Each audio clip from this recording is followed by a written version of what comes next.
नमस्कार दोस्तों, पाथफाइंडर में आप सभी का स्वागत है। मेरा नाम है डॉक्टर महिपाल सिंह राठौड़ और आज इस लेक्चर में मैं आपके साथ चर्चा करूंगा 2021 के नोबेल पीस पुरस्कार विजेताओं के बारे में। 2021 का नोबेल पीस प्राइज अनाउंस हो चुका है और इस साल का अवार्ड मिला है दो जर्नलिस्ट को, फिलीपींस की मारिया रेसा और रशिया के डिमित्री मुरातोव। तो इन दोनों को ये अवार्ड क्यों दिया गया है, साथ ही साथ इस पुरस्कार का क्या इतिहास रहा है, कुछ नोटेबल विनर्स, इन सभी के बारे में मैं आपको बताऊंगा। लेकिन आगे बढ़ने से पहले आप सभी को रिक्वेस्ट करना चाहता हूं कि पाथफाइंडर को अगर आपने सब्सक्राइब नहीं किया है तो चैनल को सब्सक्राइब जरूर करें, और अगर आपको हमारे वीडियोस अच्छे लगते हैं तो इन्हें लाइक भी आप कर सकते हैं, ताकि यूट्यूब को पता चले कि ये वीडियोस अच्छे हैं, क्वालिटी कंटेंट है, तो ये दूसरों को भी रेकमेंड करेगा। आइए सबसे पहले मारिया रेसा की चर्चा करते हैं। मारिया रेसा फिलीपींस की सबसे आउटस्पोकन जर्नलिस्ट में से एक हैं और ये पिछले कई दशकों से जर्नलिज्म का काम कर रही हैं। कई अंतर्राष्ट्रीय न्यूज़ आउटलेट्स जैसे कि CNN एटसेट्रा के लिए ये दक्षिण पूर्व एशिया की कॉरेस्पॉन्डेंट रही हैं। पहले इन्होंने कई किताबें लिखी हैं और पिछले लगभग एक दशक से ये अपनी खुद की न्यूज़ वेबसाइट रैपलर चला रही हैं। तो इन्हें यह अवार्ड दिया गया है क्योंकि फिलीपींस जैसे देश में जहां प्रेस फ्रीडम काफ़ी खतरे में है, वहां पर इन्होंने अपने जर्नलिज्म के माध्यम से डेमोक्रेसी को बढ़ावा दिया है और शांति की कोशिश करी है, इसीलिए ये अवार्ड इन्हें दिया गया है। तो मारिया रेसा का जन्म मनीला, जो कि फिलीपींस की राजधानी है, वहां पर हुआ था। और एक बात और याद रख लेना, ये डायरेक्टली किसी एग्जाम में आपसे पूछा भी जा सकता है कि 2021 का UNESCO Guillermo Cano World Press Freedom Prize भी इन्हें ही मिला है। तो इन्हें इस साल का नोबेल पीस पुरस्कार और ये यूनेस्को का वर्ल्ड प्रेस फ्रीडम प्राइज भी दिया गया है। इन्होंने दक्षिण पूर्व एशिया में आतंकवाद पर कई किताबें भी लिखी है, जैसे कि seeds of terror, an eyewitness account of Al Qaeda's newest centre. तो उस समय फिलीपींस में अलकायदा काफ़ी एक्टिव था, तो उस बारे में उन्होंने किताब लिखी थी। From Bin Laden to Facebook, 10 days of abduction, 10 years of terrorism.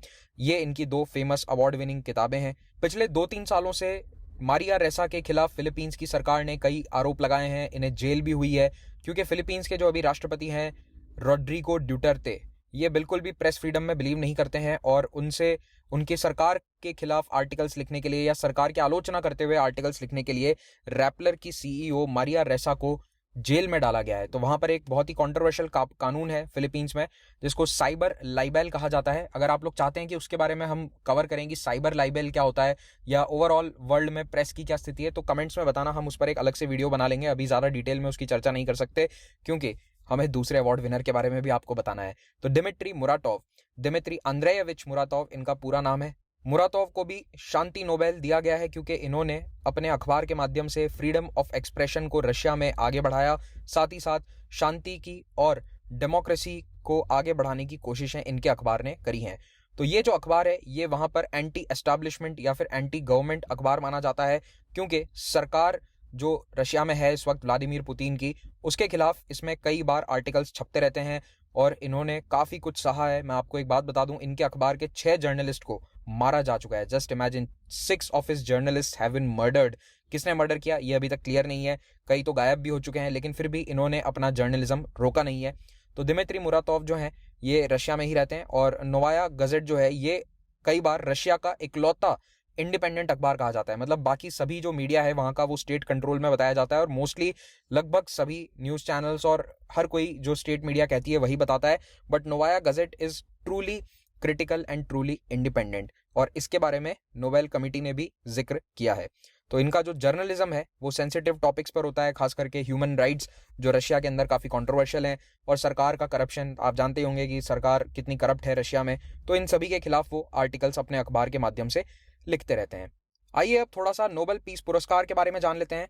तो देखिए, बाकी सभी नोबेल पीस पुरस्कार दिए जाते हैं स्टॉकहोम स्वीडन में। तो स्टॉकहोम स्वीडन की राजधानी है, लेकिन पीस पुरस्कार दिया जाता है ओस्लो नॉर्वे में। ये फैक्ट काफी इंपॉर्टेंट है और इस अवार्ड को देने वाली जो समिति है वो भी थोड़ी सी अलग है। तो नॉर्वे देश की जो पार्लियामेंट है जिसका नाम है स्टॉर्टिंगेट, तो स्टॉर्टिंगेट एक कमेटी अपॉइंट करती है जिसमें 5 सदस्य होते हैं और इसे कहा जाता है नॉर्वेजियन नोबेल कमेटी। तो नॉर्वेजियन नोबेल कमेटी का काम केवल एक ही है, नोबेल शांति पुरस्कार विजेता का चयन करना। बाकी सारे अवार्ड जो हैं वो स्टॉकहोम स्वीडन में होते हैं, तो स्वीडन के जो इंस्टीट्यूट्स हैं वो इसे सिलेक्ट करते हैं, लेकिन ये वाला अवार्ड नॉर्वे द्वारा दिया जाता है। तो इसका जो अनाउंसमेंट है वो मोस्टली पहले होता था ओस्लो सिटी हॉल में, तो 1990 से 2019 तक ये वहाँ पर हो रहा था, लेकिन अभी वापस इसका वेन्यू चेंज किया गया है। तो university of Oslo faculty of law का जो एक ऑडिटोरियम है यहाँ पर अभी अनाउंसमेंट हो रहा है, वहाँ पर ये सेरेमनी होती है और पहले भी वहीं हुआ करती थी। ये इतना इंपॉर्टेंट नहीं है, मुझे नहीं लगता कि एग्जाम में पूछा जाएगा, बट हाँ ये दोनों फैक्ट बहुत इंपॉर्टेंट है, आपको याद होने चाहिए। तो याद रखिएगा, लगभग सभी अवार्ड यहाँ स्टॉकहोम से दिए जाते हैं स्वीडन के द्वारा, लेकिन शांति पुरस्कार नॉर्वे के द्वारा दिया जाता है। कुछ साल ऐसे थे जब ये अवार्ड नहीं दिया गया था, तो वैसे डायरेक्टली कभी पूछा नहीं जाएगा। अगर लास्ट कभी पूछा जाता है तो 1972 में ये अवार्ड नहीं दिया गया था, इतना आप याद रखिएगा। International committee of the red cross 3 बार ये अवार्ड जीत चुकी है, 17, 44 और 63 में। उसके बाद 2 बार ये अवार्ड जीता है office of the United Nations high commissioner of for refugees. तो यूएन की जो रेफ्यूजी वाली संस्था है, शरणार्थियों का ध्यान रखने वाली, उसने 1954 और 1981 में 2 बार ये अवार्ड जीता है। एक व्यक्ति जिसने इस अवार्ड को ठुकरा दिया था वो हैं वियतनाम के ली डुक थो। तो ली डुक थो एक मिलिट्री जनरल और बाद में एक सीनियर डिप्लोमेट थे। तो इन्हें शांति पुरस्कार दिया गया था क्योंकि अमेरिका के साथ जो बातचीत हुई थी उसमें ये शामिल थे। उधर अमेरिका की तरफ से हेनरी किसिंजर थे, सेक्रेटरी ऑफ स्टेट, यानी कि वहाँ के विदेश मंत्री, और ये भी आप कह सकते हो कि एक तरह से वियतनाम के रिप्रेजेंटेटिव थे उस बातचीत में। लेकिन इसके बावजूद इन्होंने ये अवार्ड ठुकरा दिया क्योंकि इनका मानना था कि ये तो बस ये अमीर देशों की और वेस्टर्न कंट्रीज की बोर्जुआ सेंटिमेंटालिटी है जिसके कारण ये अवार्ड इस तरह के रखते हैं, और वियतनाम में अभी तक कोई सच्ची शांति नहीं है, हमारा देश तो बर्बाद हो गया 20 साल की लड़ाई में। ये सब कह के इन्होंने ये अवार्ड ठुकरा दिया था। अब पहला नोबेल पुरस्कार किसे मिला था? फ्रेडरिक पैसी को और हेनरी डुनांट को। तो ये दोनों नाम आपको याद रखने हैं, एग्जाम्स में डायरेक्टली पूछा जा सकता है, ऑप्शन में आपको कंफ्यूज करने के लिए रखा जा सकता है। फ्रेडरिक पैसी एक फ्रेंच इकोनॉमिस्ट थे और इन्हें यूरोपियन पीस मूवमेंट के लिए अवार्ड मिला था क्योंकि यूरोप में उस समय कई लड़ाइयाँ ऑलरेडी हो चुकी थी और वर्ल्ड वॉर 1 भी होने ही वाला था कुछ समय बाद। तो मतलब उस समय पता नहीं था, बट ऐसा माहौल तो बन ही रहा था। तो युद्ध को रोकने के लिए इन्होंने काफ़ी कुछ किया था, एक्टिविज्म किया था। दूसरे थे हेनरी डुनांट। तो इनका नाम काफ़ी फेमस है क्योंकि ये रेड क्रॉस मूवमेंट के संस्थापक हैं और इन्होंने जिनीवा कन्वेंशन की स्थापना करी थी, रेड क्रॉस मूवमेंट की स्थापना करी थी, इसीलिए इन्हें भी ये अवार्ड दिया गया था। पहली महिला जिसे शांति पुरस्कार मिला नोबेल का वो थी बर्था वॉन सटनर, और ये कहाँ की थी? ये ऑस्ट्रिया की थी। तो she was the first Austrian Nobel laureate. Okay, तो ये पहली शांति पुरस्कार विजेता थी और ओवरऑल दूसरी नोबेल विजेता थी एज अ वुमन। तो पहला अवार्ड मरी क्यूरी को मिला था, तो ये साइंटिस्ट हैं मरी क्यूरी, 1903 में इन्हें अवार्ड मिला था, और उसके बाद सेकेंड अवार्ड मिला था बर्था वॉन सटनर को। तो ये भी शांति के लिए काम करती थी, यूरोप में लड़ाई वगैरह ना हो उसके लिए। भारत से 2 लोग इस अवार्ड को जीत चुके हैं।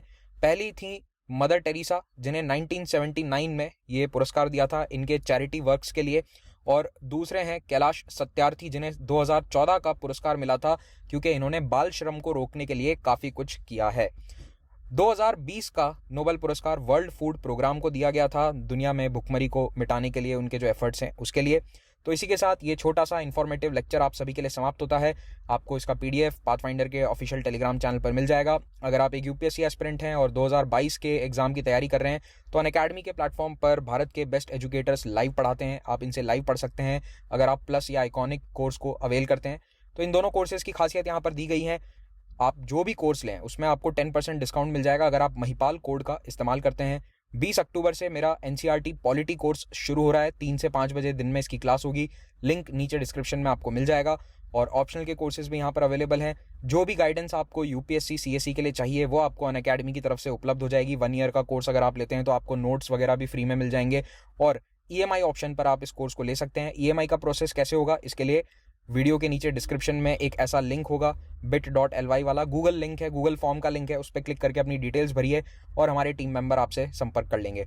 हर बुधवार को नए बैचेस बनते हैं। मेंस आंसर राइटिंग का बैच चालू हो रहा है 18 अक्टूबर से, ऑप्शनल के नए बैचेस स्टार्ट हो रहे हैं 21 अक्टूबर से, इनको आप ज्वाइन कीजिए। और 17 अक्टूबर को आ रहा है पॉलिटी और हिस्ट्री का कॉम्बैट, इसमें हिस्ट्री के क्वेश्चंस मेरे द्वारा बनाए गए हैं तो इन्हें ज़रूर अटेम्प्ट कीजिए और महिपाल कोड का इस्तेमाल करके आप इस कॉम्बैट में हिस्सा ले सकते हैं। ये हमारी फ्री टेस्ट सीरीज़ हैं और ये कुछ टॉपर्स हैं जो अनअकैडमी के प्लेटफॉर्म से जुड़े हुए थे। Thank you very much, have a great day.